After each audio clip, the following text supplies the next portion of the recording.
하나님 말씀은 마태복음 5장 오늘 5절인데요. 제가 1절부터 4절까지 읽겠습니다.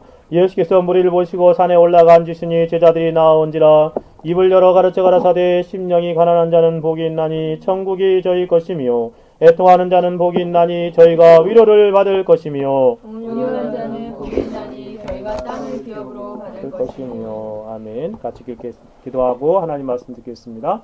아버지 하나님 감사합니다. 오늘도 주의 거룩한 진리의 말씀을 읽고 전하며 들을 수 있는 귀한 시간을 주셔서 감사합니다. 하나님의 말씀을 읽는 자와 듣는 자와 지켜 행하는 자가 복되도다 말씀하셨사오니 이 하나님의 말씀에 담겨있는 정미한 도를 우리에게 잘 들려주시고 깨닫게 하사 하나님의 말씀 안에서 그 말씀을 따라 살아가는 복된 인생들이 되어질 수 있도록 주님 도우시며 역사하여 주옵소서. 부족하고 약한 종입니다.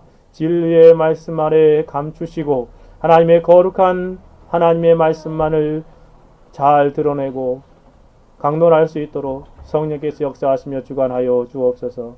이 시간에도 성령 하나님께서 우리 가운데 임재하여 계셔서 하나님의 말씀을 듣게 하시고 믿게 하시고 깨닫게 하시고 확증케 하시는 놀라운 역사들을 이루심을 찬송하오며 살아계시고 역사하시는 우리 주 예수 그리스도의 이름으로 기도 올려 드리옵나이다. 아멘. 우리는 이제 예수님의 산상설교 가운데에서 세 번째 강론에 이르게 되었습니다. 예수님께서는 아주 치밀하게 설교를 하시고 계십니다. 예수님은 그리스도인들이 누구인지 그리고 그들의 삶 속에 동일하게 발견될 수 있는 일반적인 또 특별한 특징이 무엇인지를 한 가지씩 설명하시고 계십니다. 논리적으로 연결시키셔서 그들이 복된 사람들이라고 선언하시고 왜 복된 사람들인지도 가르쳐 주시고 계십니다. 우리는 지난 시간을 통하여 심령이 가난함으로 그리스도에 된 사람이 복된 사람이다 라는 것을 생각해 보았습니다. 지속적으로 심령의 가난함으로 사는 사람, 그런 사람이 이 땅에 가장 복된 사람들입니다. 뿐만 아니라 죄로 인하여 애통하는 사람이 복됩니다. 지속적으로 애통하는 사람, 그 사람이 참된 성도요. 그 삶이 예수님 보시기에, 하나님 보시기에 가장 복된 사람이라는 것입니다. 이것이 참된 그리스도인의 모습입니다. 또한 참된 그리스도인이 되는 중요한 원리이기도 합니다. 참된 그리스도인은 이 세상에서 지내는 동안에 지속적으로 심령의 가난한 가운데 살아가고 지속적으로 복된 애통 가운데 살아가는 사람, 그런 사람이라는 것이죠. 여러분이 그리스도인이라면 예수께서 말씀하시고 계시는 이 8가지 복 있는 사람의 특징들이 여러분에게 있을 것입니다. 삶 속에서 그러한 모습을 나타내면서 살아가게 되어 있지요.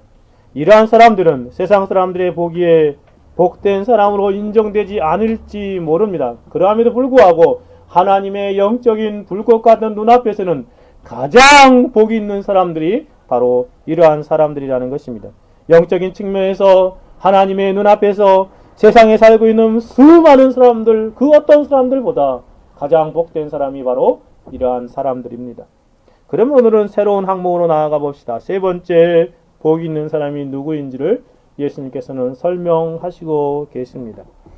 온유한 자는 복이 있나니 저희가 땅을 기업으로 받을 것이며 라고 표현하고 있습니다. 세 번째로 동일하게 예수님 말씀 마카리오이 복되도다 라고 선언하십니다. 호이 브라에이스 라고 표현하고 있습니다. 온유한 사람은 이라고 말합니다. 앞에서 2번 마카리오이라고 말씀하셨음에도 불구하고 또 한 번 더 마카리오이 복되도다 라고 말씀하십니다. 우리의 주의를 집중하게 하시는 예수님의 말씀이지요. 앞에 2가지 표현과 동일한 표현으로 동일한 무게로 예수님께서 극찬하시면서 복되도다 라고 하시는 것입니다. 예수님께서 복되도다 라고 극찬한 사람이 진실로 복된 사람이지 않겠습니까? 그러시면서 어떠한 사람이 복된 사람인가를 말합니다. 온유한 사람들이라고 표현합니다. 호이 프라에이스라고 말하고 있습니다. 복되도다 온유한 사람이여. 세 번째로 복된 사람은 온유한 사람이라고 예수님은 알려주시고 계십니다. 그리고 온유한 사람이 복된 이유, 그것이 무엇인지도 알려주지요. 저희가 땅을 기업으로 받을 것이기 때문이다 라고 설명하시고 계십니다. 온유한 사람이 복된 이유는 그 사람들이 땅을 기업으로 받을 것이기라는 것이 때문에 그렇죠.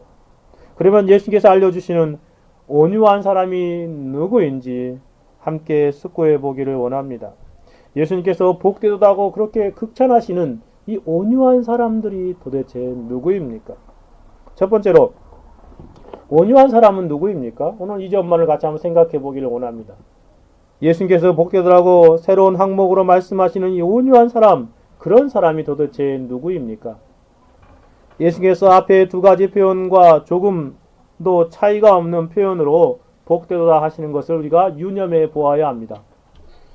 심령이 가난한 사람, 애통하는 사람, 그들이 참으로 이 땅에서 복 있는 사람인 것처럼 온유한 사람도 복된 사람이다 라고 축복을 선언하여 말씀하시고 계시지요.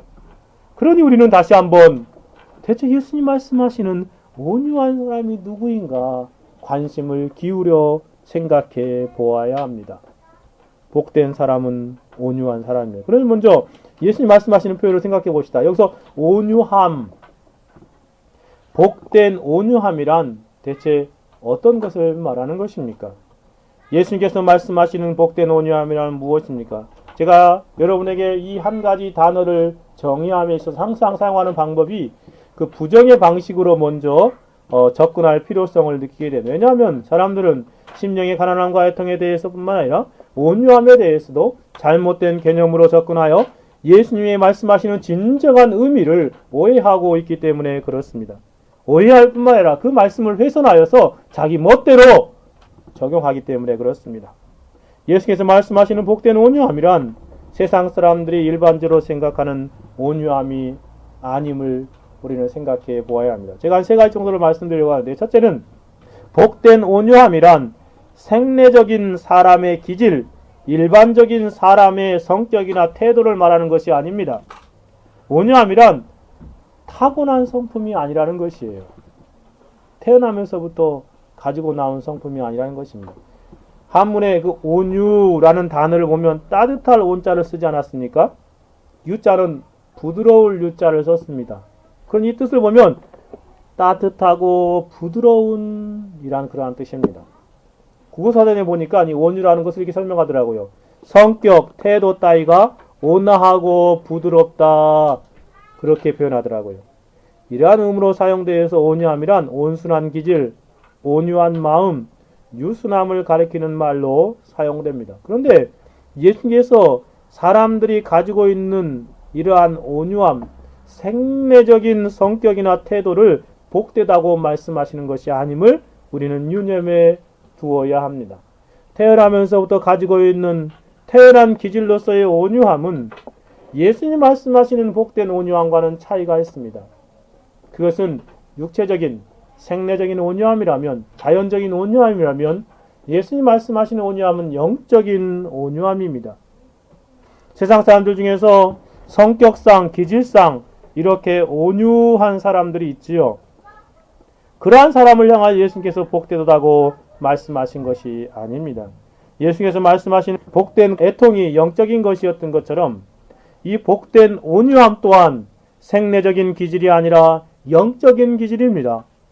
예수님께서 인간의 부패한 본성에서 나오는 생내적인 기질에 대하여 또 어느 곳에서도 복되다고 인정하지 않으셨습니다. 그것은 죄악인 것이지요. 그러니 그러한 성품과 기질은 그것이 온유함을 나타낸다 할지라도 예수님 눈에 복되다고 말씀하실 만한 것이 되지 못합니다. 우리는 먼저 생내적인 기질, 태어나면서 가지고 나는 천성적인 삶의 모습에서 나오는 온유함, 따뜻함과 부드러움을 복되다고 생각하지 말아야 합니다. 도이 존스의 말을 빌리자면 그는 이렇게 설명합니다. 온유는 생내적인 기질이 아님을 다시 주목합시다. 온유는 생내적인 기질이 아닙니다. 다윗과 같은 사람의 강력하고 특이한 성품을 생각해 보십시오. 하지만 그의 온유를 볼 수 있지 않습니까? 예레미야도 자기가 거의 끓는 숯가마와 같다고 했지만 온유했습니다. 막강한 지도자요, 비상한 인격자요, 강한 인물인 사도 바울 같은 사람을 보십시오. 하지만 그의 철저한 겸손과 온유를 생각해 보십시오. 그렇습니다. 온유는 생내적인 기질이 아닙니다. 온유는 성령 하나님에 의해서 만들어진 영적인 기질인 것입니다. 그런가 하면 아더핑크는 토마스 스코트의 말을 빌리면서 이렇게 설명합니다. 안락함과 지각과 확신의 부족과 다른 감정의 탁월성을 좋아하는 마음에 생겨지는 자연적인 심령의 온유함이 있는데 세상 사람들에게 발견되는 모습이죠. 이것은 복음서의 온유함과는 신중히 구별해야만 합니다. 그것은 소심하고 유순하고 쉽게 선을 단념하고 악마에게 설득당하는 성품입니다. 그것은 또 한편으로 심령의 성급함으로 이끌어가긴 하지만 극단적으로 범죄 행위로 이끌어가는 것이기도 합니다. 그것은 때때로 경건치 않은 사람들에게서 발견되는 모습입니다. 그리고 때로는 엘리와 여호사밧의 경우처럼 신앙이 두터운 사람의 성품 가운데에도 발견되는 큰 결점이기도 합니다. 라고 설명합니다. 그러니까 생내적이고 육체적인 온유함의 모습은 복된 그런 온유함이 아니라는 것입니다. 여러분, 겉으로 보기에 그렇게 보일 수 있을지 모릅니다. 그렇다고 해서 그게 참된 예수님 말씀하시는 온유함의 모습은 아닙니다. 인자함의 모습도 아닌 것이지요. 이처럼 온유함이란 자연적이고 생내적인 온유함을 말하는 것이 아님을 깊이 먼저 생각하십시오. 성령 하나님에 의해서 변화된 영적인 기질인 것입니다. 둘째로 나아가 봅시다. 복된 온유함이란 세상적인 유약함이나 세상적인 연약함을 말하는 것이 아니라 영적인 강함을 의미함을 유념해 두셔야 합니다. 온유란 영적인 태만이나 무기력이나 삭삭하거나 사귀기 쉬운 성품이란 인격을 의미하지 않습니다. 세상 사람들은 온유를 약자의 덕으로 생각하기도 합니다. 온유한 사람은 쩔쩔매거나 허리를 구부리거나 머리를 숙이고 바보처럼 구는 태도를 보이는 사람에게 온유하다라고 말하기도 합니다. 하지만 이러한 사람들은 복된 온유함의 사람의 모습이 아닙니다. 온유하다는 것은 예의 바른 행동을 말하는 것도 아닙니다. 부드럽고 유약해 보이는 모습을 말하는 것도 아닙니다.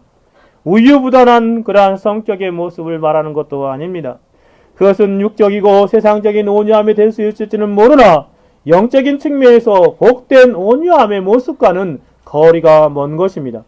노지오스 목사의 표현을 한 번 더 인용해 보겠습니다. 그는 이렇게 말합니다. 온유는 태만을 의미하지 않습니다. 생내적인 측면에서 온유해 보이는 사람이 있습니다. 하지만 그 사람은 영적으로는 생각해보면 태만한 모습이지 온유함이 아닙니다. 온유는 무기력을 의미하지도 않습니다.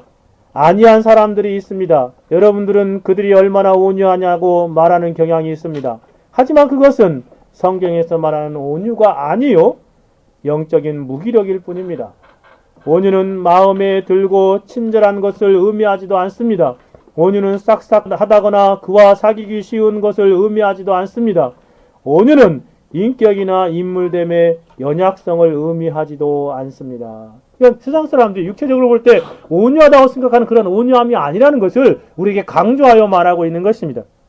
온유는 위대한 능력과 모순되지도 않습니다. 즉 약함이 아니라 우리는 대개 보면 온유한 사람은 약하고 유약하고 부드럽고 이렇게 마음이 좀 연약한 사람, 그런 사람을 생각하는데 그것과는 거리가 먼다는 것입니다.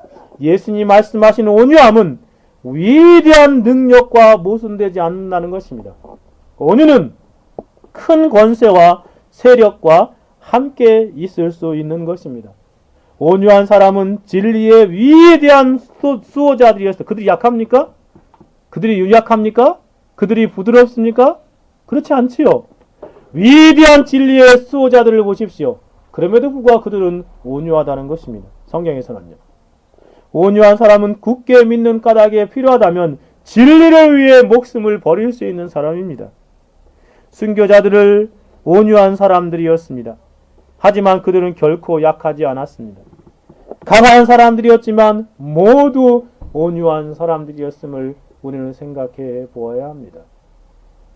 성경의 온유함이, 이 복된 온유함이 좀 그렇게 마음에 그려지십니까? 복된 온유함이란 세상 사람들이 생각하는 유약함, 부드러움, 유유부단함, 그런 것을 말하는 것이다. 또 사람들 앞에서 쭈뼛쭈뼛대고 막 삭삭하게 막 사기성 좋고 그런 것을 온유하다라고 말하는 것이 아닙니다. 그러한 유약함과 연약함이 아니라 영적인 강함을 말하는 것임을 우리는 생각해 보아야 합니다. 한 가지 더 생각해 볼 수 있는 것은 결국 복된 온유함이란 영적인 온유함을 말하는 것입니다. 육체적이고 생리적인 기질이 아니라 영적인 온유함을 말하는 것입니다. 즉 사람의 외적인 모습이 아니라 하나님의 은혜와 성령에 의해서 변화된 심령에서 나오는 내적인 태도와 그 태도로 나오는 삶을 말하는 것입니다. 심령의 가난함이 영적인 것이요 애통함이 영적인 애통이듯이 온유함 또한 영적인 것으로 우리는 생각해야 하는 것입니다. 즉 하나님의 은혜와 성령 하나님의 역사하심 안에서 변화된 심령 안에서 나오는 영적이고 내적인 태도요 자세요 삶인 것입니다. 앞에 두 가지의 복과 연관시켜서 이 심령에 생겨지는 온유함의 은혜의 역사에 대해서 아도핑크는 이렇게 설명합니다. 온유라는 말의 의미와 번위를 결정하는 데 더욱더 많은 도움을 얻게 됩니다. 아도핑크는 처음에는요, 초기에는 온유함을 겸손으로 생각했대요, 자신이. 그래서 겸손하고 온유함은 같은 것이다 라고 생각했는데 점점 연구하면서 연구하다 보니까 온유함은요, 이 말로 표현하기가 참 쉽지 아니하는 신자 안에는 영적인 큰 다양한 특징들이라고 그렇게 설명하더라고요. 그러면서 그가 말하는 게 뭐냐면 온유함은 거룩함, 신자의 거룩함에서 가장 중요한 요소다 라고 그렇게 설명하는 것을 읽게 되었습니다. 그렇게 말합니다.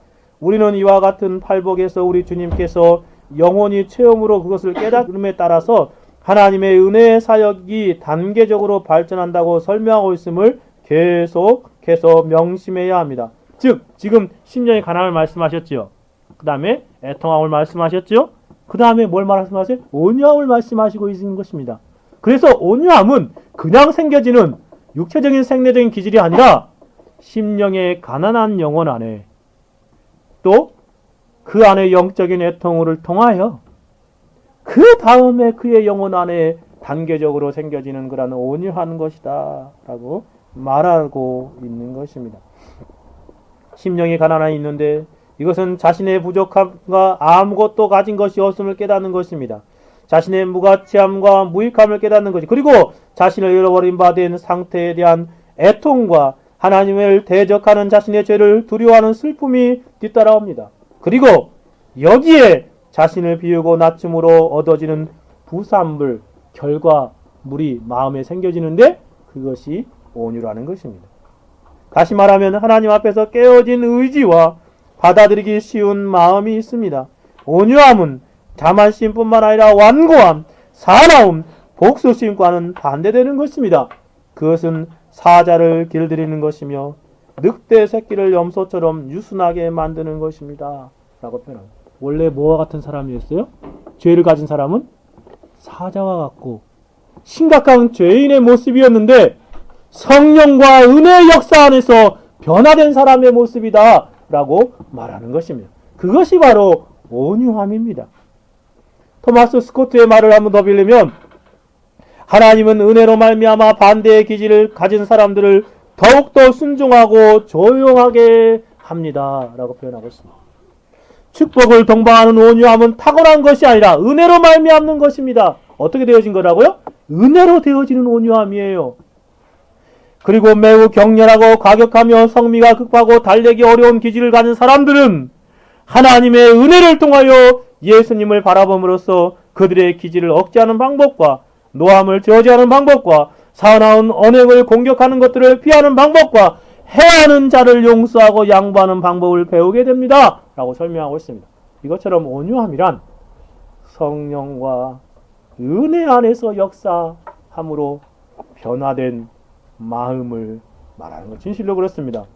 온유한 마음은 하나님의 은혜의 역사로 심령 안에 생겨지는 영적인 놀라운 변화입니다. 어떤 설교자는요, 이 온유함이 성령의 역사하시면서 변화된 심령에 나타나는 것임을 이렇게 설명하더라고요. 성경이 말하는 온유란 거칠고 힘센 야생의 짐승을 조련사가 훈련시켜 순하게 만든 상태를 뜻합니다. 참 바른 표현인 것 같아요. 모든 인생들은 태어나면서부터 사나운 짐승과 같이 죄 아래서 그렇게 살아가지 않습니까? 그런데 어떤 조련사가 와서 그 잘 훈련시켜가지고 순하게 만든 상태를 말하는 것이에요. 야생에서 처음 이렇게 포획한 그 야생마는 참 막 제 마음대로 뛰지 않습니까? 그것을 길들이기 위해서 안장을 올리는 것도 참 어렵습니다. 길이길이 뛰지요. 더더욱 그 안장 위에 사람이 올라타는 것은 더 힘든 일이지 않습니까? 능수능란한 조련사가 안장에 올라서 순한 길들여진 말로서 조련하듯이 그렇게 되어진 것이 바로 온유함이라. 그래서 그 설교자는 이렇게 말하더라고요. 조련사는 바로 성령 하나님이십니다. 조련사인 성령을 통해서 그의 인격과 삶이 온전히 하나님의 나라와 그 뜻에 복종된 상태가 되어집니다. 정말 그렇습니다. 참된 복된 온유한 사람은 성령과 은혜 안에서 훈련되어 변화된 심령을 말하는 것입니다. 정교도 토마스 왓슨은 그 점을 이렇게 더 설명합니다. 하나님의 성령께서 숨은 인정 있는 사람을 얼마나 다양한 은혜로 장식하여 주시는가를 보십시오. 성령의 솜씨는 신기할 뿐만 아니라 다양하기도 합니다. 그것은 마음을 온유하게 하십니다. 성령은 마음을 온유하게 하십니다. 순결하게 하십니다. 화평하게 하십니다. 그러므로 은혜들은 수놓는 것에 비유되는데 그것은 그 무늬와 색상이 각각 다르고 다양합니다. 성령께서 사람들의 마음 가운데 마치 술을 놓듯이 그 안에 그런 이렇게 아름다운 그런 모양들을 문양들을 만들어 가는데 은혜 안에서 그렇게 그런 특징들이 8가지 특징으로 나타나는 것이라는 것이에요. 성령에 의해서 변화되는 것. 심령의 가난함, 애통함, 그리고 또 온유함이 나타나는 것입니다. 긍휼히 여김, 그리고 또 화평케함, 그런 모습들이 나타나지는 것입니다. 복된 온유함이란 생내적이고 육체적인 것이 아니라 하나님의 전적인 은혜로 만들어지는 것입니다. 즉 성령 하나님의 은혜의 역사 안에서 심령에 이루어지는 귀한 열매라고 하겠습니다. 그래서 사도는 성령의 9가지 열매를 설명하면서 그 중에 8번째를 온유로 설명하지 않습니까? 사랑, 희락, 화평, 오래 참음, 자비, 양성, 충성, 그 다음에 온유, 절제라고 말하고 있습니다. 성령 안에서 만들어지는 그런 열매가 바로 온유함입니다. 그러니 하나님 보시기에 온유한 자는 복이 있다 라고 말씀하시는 것이 영적인 놀라운 은혜를 경험한 자이기에 그렇게 말하지 않을 수 없는 것이에요. 복되도다 온유한 사람이여, 복되도다 성령 안에서 변화되어서 그 마음이 온유하게 된 사람이여 라고 말하는 것입니다. 사랑하는 여러분, 예수님께서 알려주시는 복된 온유함 무엇인지를 깊이 숙고하십시오. 저는 3가지로 복된 온유함이 아닌 것을 말씀드리면서 복된 온유함에 대해서 짧게 말씀드렸습니다. 정리해보면 복된 온유함이란 천성적으로 태어나면서 가지고 있는 생내적인 특징이 아니라는 것입니다. 일반적인 사람들에게 발견하는 기질이 아닙니다. 또한 복된 온유함은 세상적인 사람들이 생각하는 유약한 성품도 아닙니다. 도리어 복된 온유함은 강한 성품들도 있다는 것을 우리는 알 수 있지 않습니까? 결국 예수님께서 말씀하시는 복되도다 온유한 사람들이요 라고 하시는 것은 영적인 온유함을 말하는 것입니다. 어떻게 영적인 온유함이 된 것이요? 하나님의 놀라운 은혜로, 또한 성령의 큰 역사하심 안에서 변화된 사람, 그 사람을 바로 온유한 사람이다 라고 말하는 것입니다. 이것이 복된 온유함의 모습입니다. 이 땅에 수많은 사람들이 있지만 이러한 복된 온유함을 가진 사람, 그 사람이 가장 복된 영혼이요, 가장 하나님의 놀라운 은혜의 복을 충만하게 누리고 있는 사람들이라고 하겠습니다. 그러면 두 번째로 나아가 봅시다. 첫 번째로 온유한 사람이 누구인가를 말씀드리면서 복된 온유함이 무엇인가를 말씀드렸습니다. 이 복된 온유함과 이어져서 그러면 온유한 사람, 그 복된 온유한 사람이 도대체 누구인가를 좀 더 살펴봅시다. 어떠한 사람이 복된 온유한 사람들입니까? 결국 복된 온유함이 하나님의 은혜와 성령의 역사하심 안에서 한 사람의 심령 안에 이루어진 하나님의 은혜요 성령의 열매라고 한다면, 복된 온유한 사람은 다른 사람이 아니라 참된 변화된 성도들을 말하는 것입니다. 거듭난 성도들을 말하는 것입니다. 예수님께서 지금 진정으로 변화된 그리스도인들을 향하여 복된 사람이라고 말하는 것입니다. 단순히 교회에 나온 사람을 말하는 것이 아닙니다. 변화된 심령 안에 성령의 놀라우신 수놓는 역사 안에서 아름다운 성품으로 나타나는 그 온유함을 가지고 있는 사람, 그 사람이 복된 사람이다 라고 말합니다. 예수께서 복되도다 온유한 사람들이여 라고 말씀하시죠. 사용된 단어를 자세히 보십시오. 원어에서는요, 예수님께서 단수로 사용하시지 않으셨습니다. 온유라고 말하지 않고 온유한 자들이라고 말하고 있습니다. 온유한 자들. 원어에서는요, 그 온유함이라는 그 단어 자체, 그 자체가 복수형입니다. 호이 프라에이스라고 말합니다. 그 에이스라는 단어가 복수형을 말하는 것입니다. 그러니까 온유한 사람들이라고 말씀하시는 것을 보십시오. 그래서 복된 온유한 사람들은 그 내면 안에 놀라운 온유함의 특징들이 나타날 뿐만 아니라 성경 속에 등장하는 모든 그리스도인들을 말하는 것입니다. 한 사람이 아니라는 것이에요. 성경 속에 등장하는 모든 그리스도인들을 온유한 사람들이요 라고 말합니다. 또한 교회사 속에 등장하는 수없이 많은 복된 성도들을 지칭하는 것이기도 합니다.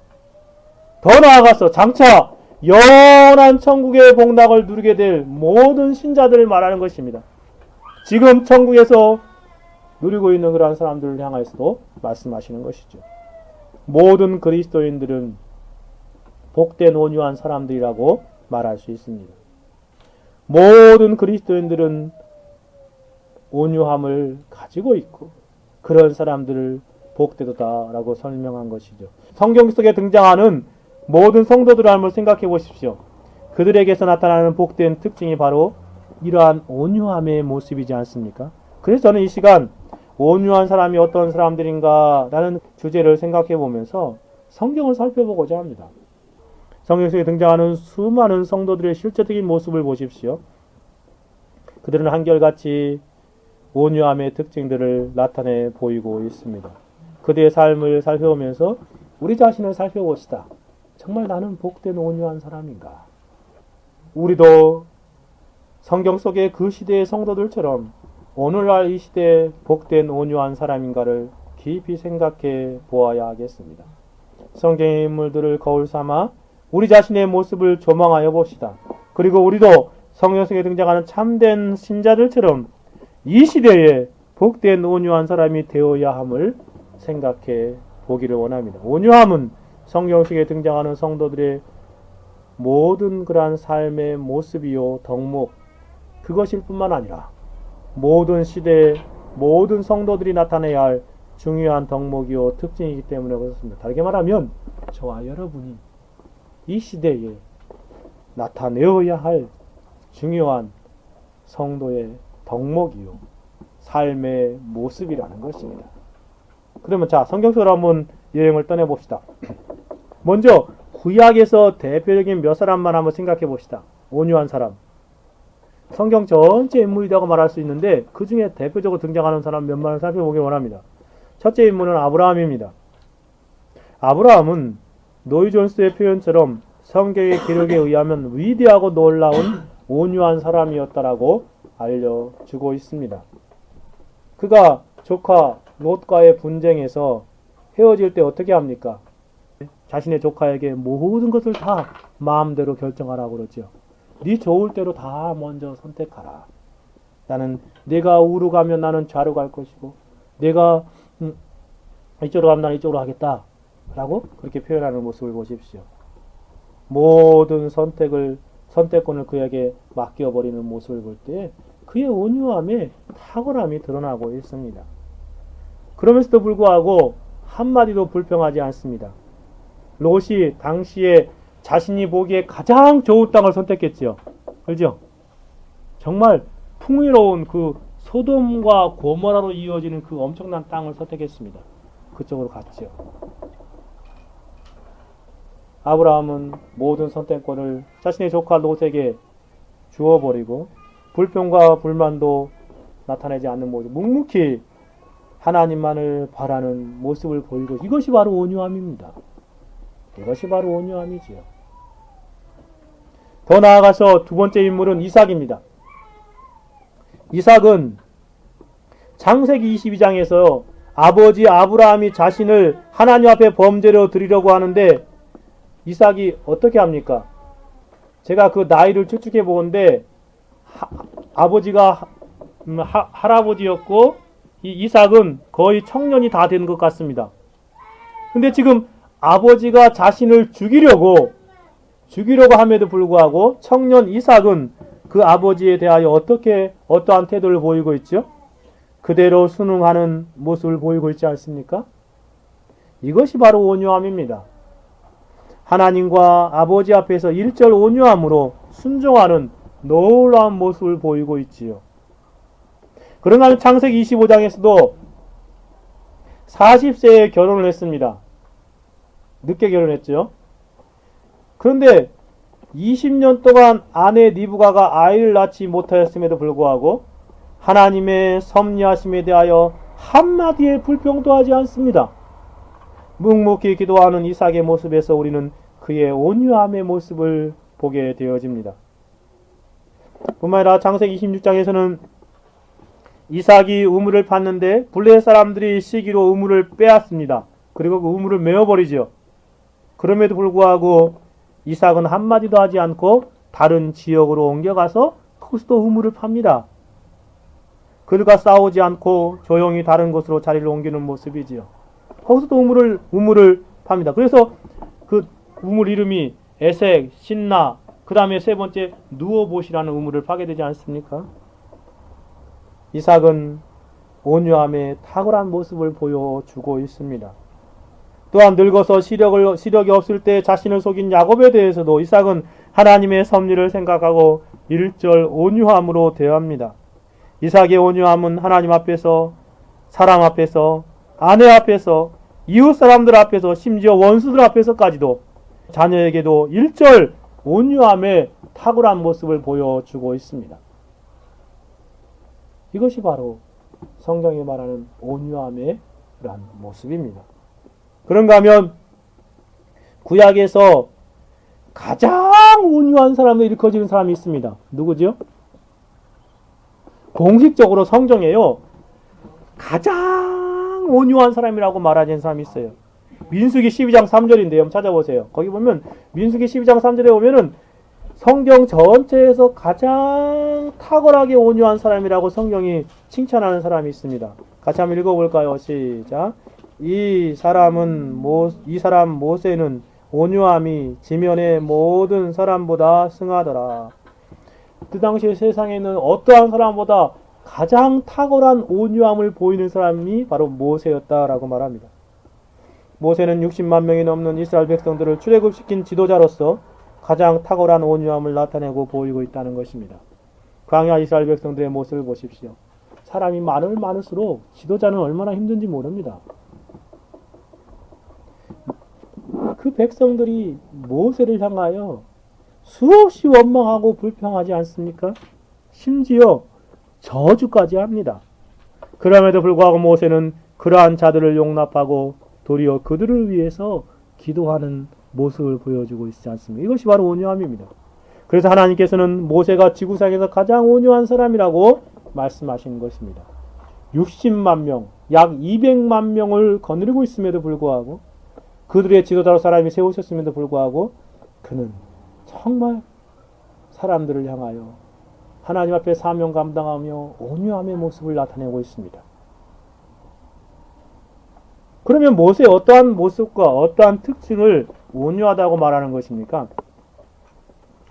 먼저 모세는 자기를 주장하지 않는 사람이었습니다. 하나님 앞에서 자기를 철저하게 낮추고 자기를 비하하는 사람이었지요.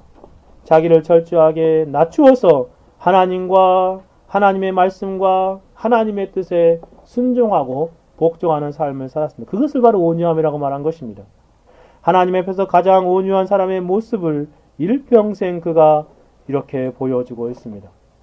단 한 번을 제외하고 거의 40년 동안 하나님의 말씀을 그대로 순종하며 지켜 행하는 온유함의 탁월함을 보여주고 있습니다. 그래서 하나님께서 지면에서 가장 탁월한 온유한 사람이다 라고 말씀하신 것입니다.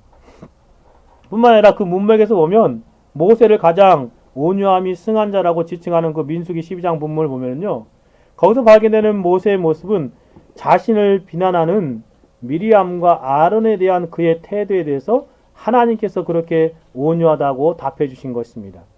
모세는 자신을 비방하는 사람들에 대한 그의 자세와 행동에서 일절 온유함을 나타내 보이고 있습니다. 그는 그들의 강한 도전에 대해서 참을 뿐만 아니라 그것을 조금도 참는다거나 견딘다고 느낌을 갖지 않을 상태에 이를 정도로 온유했습니다.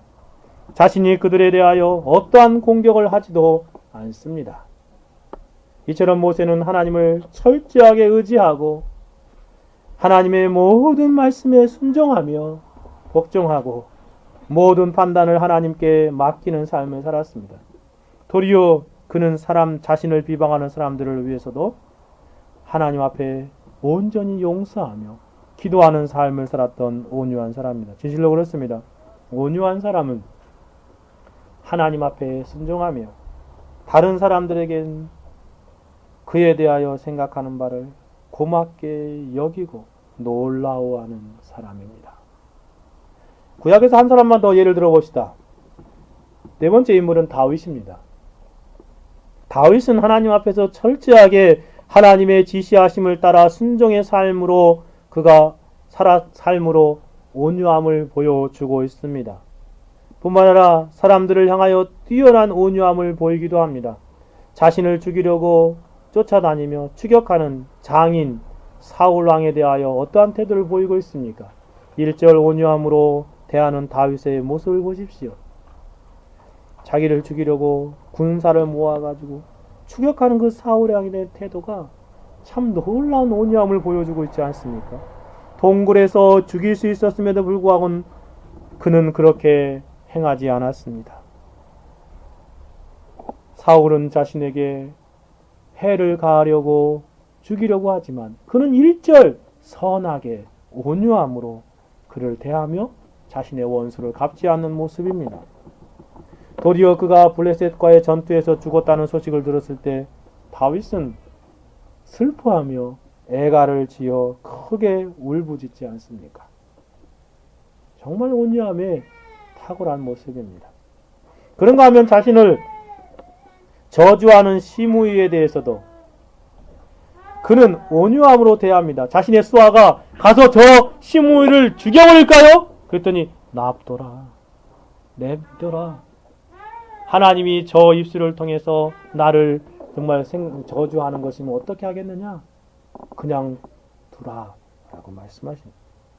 하나님의 관점에서 심의의 저주를 생각하고 바라보고 그는 너그럽게 용서하는 온유함의 모습을 보여주고 있습니다. 사랑하는 여러분, 이러한 구약의 인물들에서 발견하는 온유함의 모습을 생각해 보십시오. 이것이 참된 신자의 모습입니다. 이것이 성경 속에 살았던 신자들의 온유함입니다. 그들에 대한 자세한 기록이 없기에 부분적으로 그들의 온유함을 조금씩 보여줍니다. 그러니 온유함의 정도가 각자 다르게 나타나고 있다는 것이 사실입니다. 하지만 공통적인 모습이 있지요. 그들은 하나님 앞에서 온유하고 사람 앞에서 온유하고 심지어 원수들 앞에서도 온유함을 잃지 않았습니다.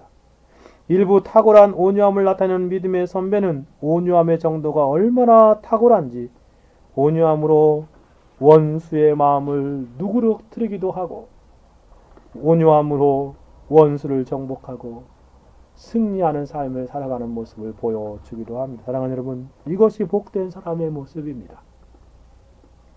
복된 온유함 신자의 삶의 모습입니다. 우리의 모습은 어떠합니까?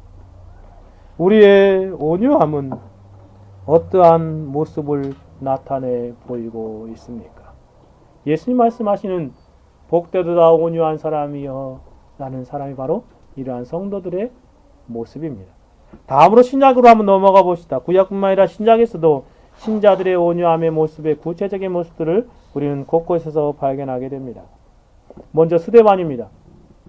그가 복음을 전할 때 유대인들이 자기를 죽이려고 돌을 던지지 않습니까? 자신을 돌로 쳐서 이마에서 또 피가 흘러내리고 있음에도 불구하고 스데반은 그들을 원망하기보다는 그들을 용서해 주시기 위해서 기도하고 있지 않습니까?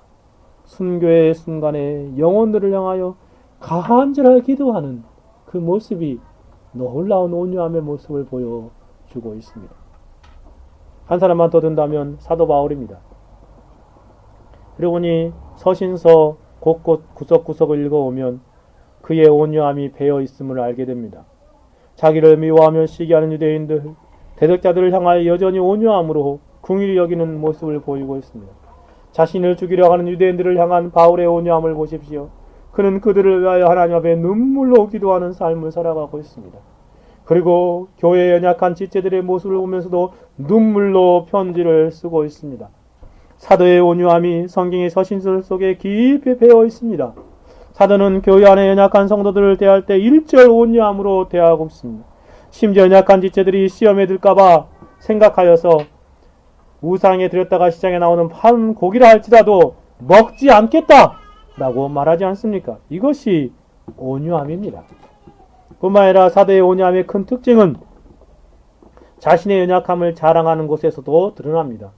사람들은 자신의 연약함을 감추려고 하는데 사도는 도리어 자신의 연약함을 자랑한다 라고 말합니다. 고린도 12장 9절 10절에 보니 이렇게 말합니다.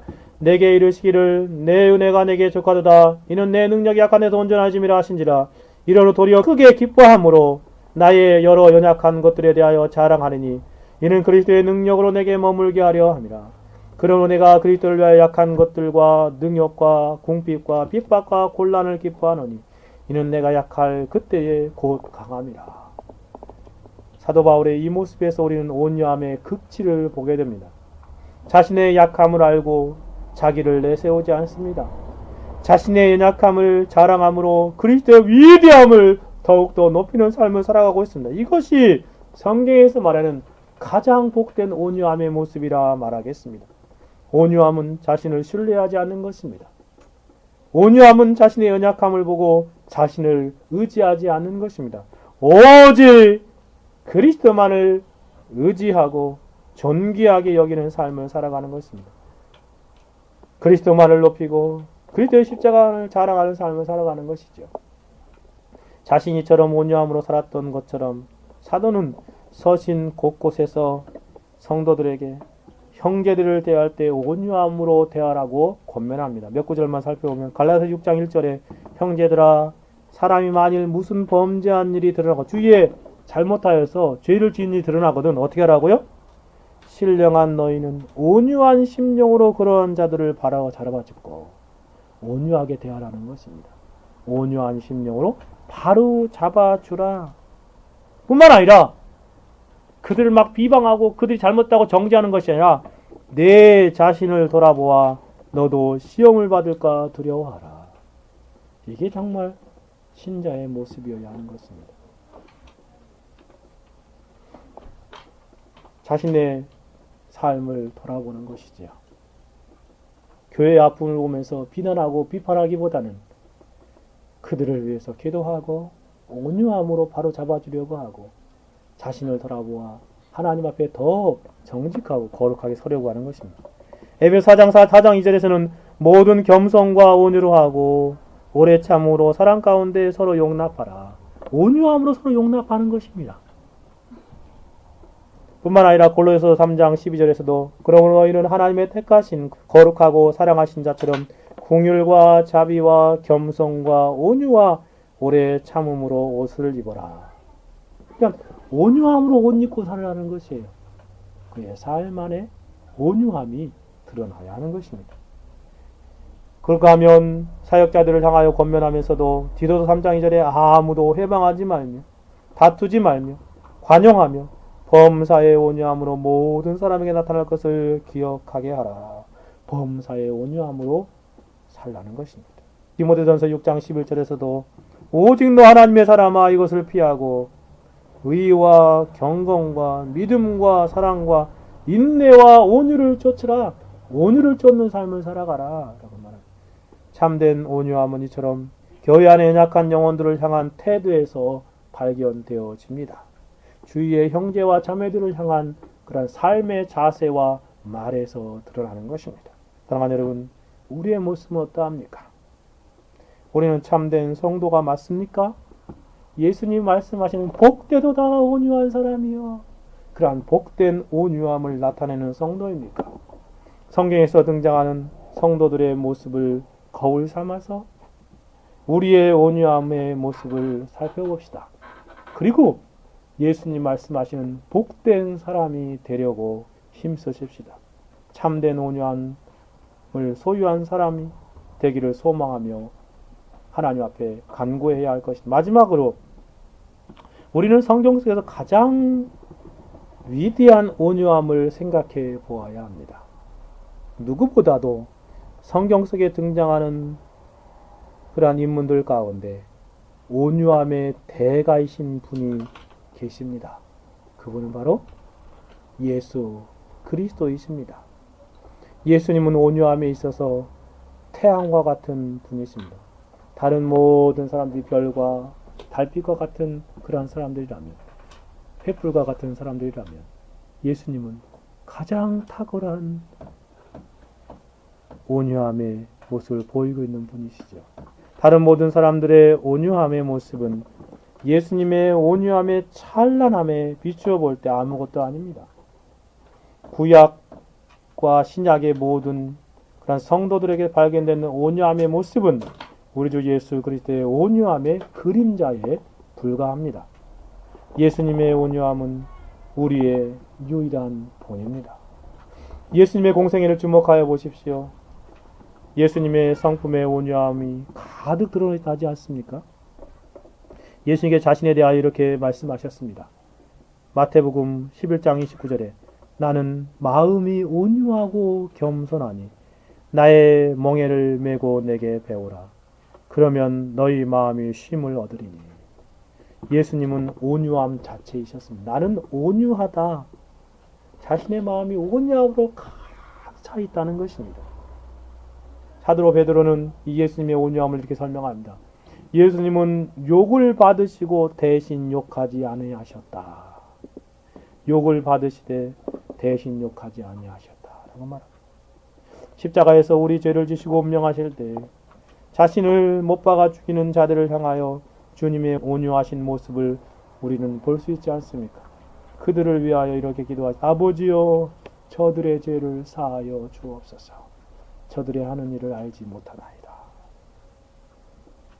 이것이 예수님이 보여주는 온유함의 극치입니다. 예수님의 온유함은 모든 성도들의 유일한 본입니다.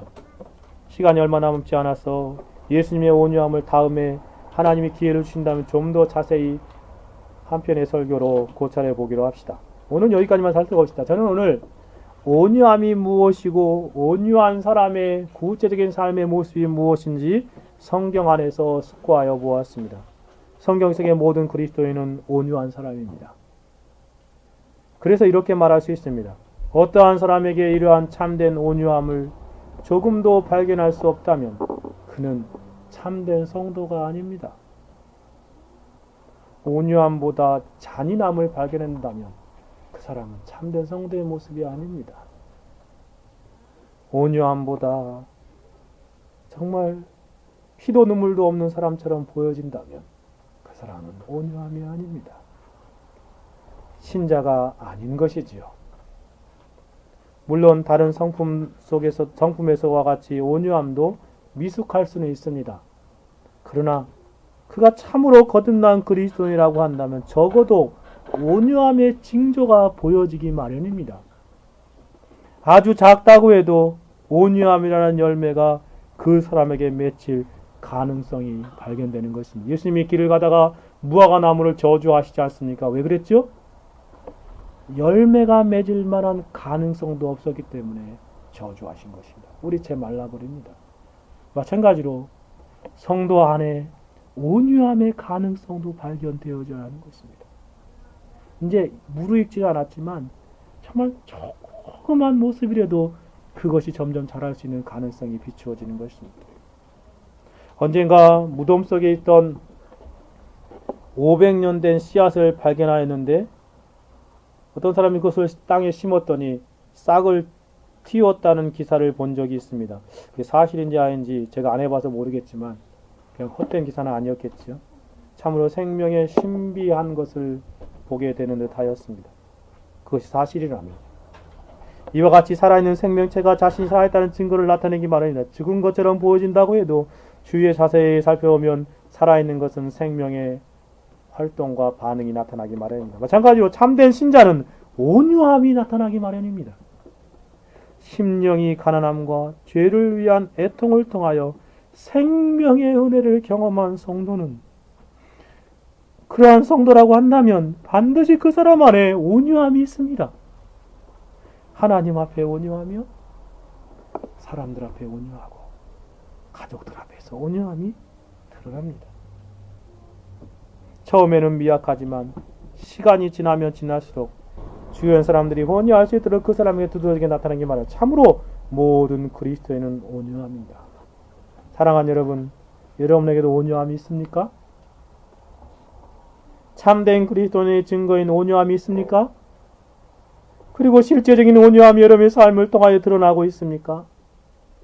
저와 여러분에게 이러한 온유함이 있습니까? 예수님께서 말씀하시는 온유함이 있는 복된 사람들입니까?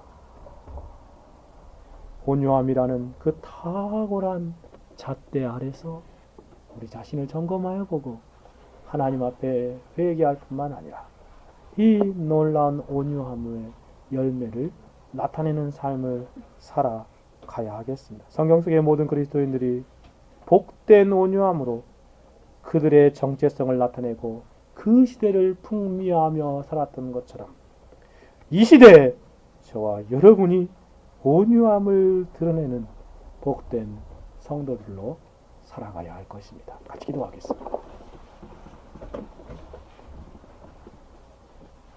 우리 자신의 모습을 발견해 봅시다.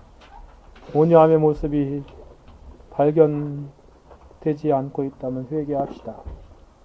너무나 미약하다면 하나님 앞에 도와달라고 간구합시다. 하나님, 참된 성도는 온유하다고 말씀하시는데 우리도 그러한 참된 성도들이 되게 해 주십시오. 하나님, 성령과 은혜 안에서 그러한 놀라운 변화를 우리에게 허락하여 주시고 우리의 삶의 그러한 특징들이 성경 속의 성도들의 모습에서 발견되는 것처럼 발견되게 하시고 예수 그리스도의 모습을 닮은 모습이 드러나게 하옵소서. 같이 한번 기도하겠습니다. 걸어가시고 자비로우신 하나님 아버지 감사합니다. 참으로 예수 그리스도의 말씀 안에서 복된 영혼이 누구인지 생각하게 하시나에게 감사합니다. 복된 애통함이 무엇인지 하나님 알려하셨사 우리의 삶으로 위해 온유함의 모습이 적은 모습으로 하나님 앞에 있으면 회개하지 않을 수 없나이다. 주님 도와주십시오. 참으로 하나님 앞에서 참된 온유함의 모습으로 된 삶, 변화된 심령으로 살아갈 수 있도록 주님 도와주십시오. 성령이여 역사하여 주시오. 하나님의 특별한 은혜로 역사하여 주셔서 우리의 심령 안에 이 놀라운 온유함의 모습들이 만들어지게 하옵소서. 하나님 아버지, 참으로 믿음의 선배들, 선진들의 모습에서 발견하는 온유함이 우리의 생애 가운데도 충만하게 기대게 하여 주셔서 하나님 앞에서 온유함으로 영광 돌리는 그런 신자로 살아갈 수 있도록 주여 도와주시기를 간절히 소원하고 바라옵나이다. 오 하나님 아버지, 참으로 붙잡아주셔서 참된 온유함 가운데 하나님 앞에 살아갈 수 있는 영혼들, 하나님 이 세상에 살아갈 때에 이 복되도다 온유한 자들이여, 하나님 그 속에 정의의 영혼도 포함되게 하여 주시고 우리 청교도 개혁교회 모든 성도들도 포함되게 하여 주시고 하나님의 앞에서 그렇게 온유한 복된 사람으로 하나님 앞에 살아가는 인생을 되게 주십시오. 주여 은혜와 자비를 내려 주셔서 그렇게 하나님께 영광 돌리게 하옵소서. 감사드리며 예수